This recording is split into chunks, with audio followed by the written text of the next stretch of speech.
নমস্কার বন্ধুরা, সবাই কেমন আছেন? আশা করছি সবাই ভালোই আছেন। তা আমি কিন্তু চলে এলাম একটি মিনি ব্লগ নিয়ে।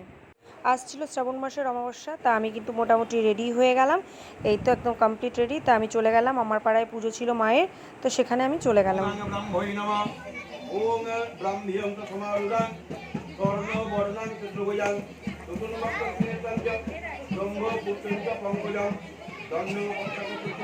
তো পুজো মোটামুটি শেষের পথে শুরু হয়ে গেল আরতি। এখন কিন্তু আরতি চলছে।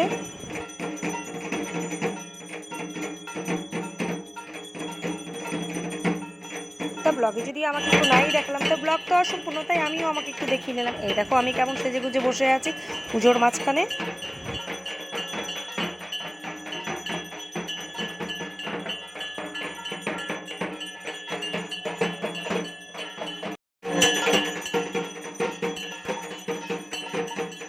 তা পুজো কিন্তু মোটামুটি শেষের দিকেই, তো আরতি কমপ্লিট হয়ে গেল। এখন কিন্তু যজ্ঞ চলছে।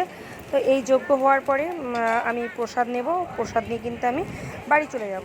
হ্যাঁ, প্রসাদে কিন্তু ছিল খিচুড়ি, পোলাও, আলুর দম, সব সবজি দিয়ে একটা পাঁচমিশালি তরকারি, চাটনি, পায়েস। এই ছিল প্রসাদ, দারুণ ছিল। তা এই ছিল আমার মিনি ব্লগটি। আমার ব্লগটি কিন্তু আমি এখানেই শেষ করছি। আর কেমন লাগলো অবশ্যই কিন্তু কমেন্ট বক্সে আপনারা জানাবেন। সবাই ভালো থাকবেন, সুস্থ থাকবেন, টাটা।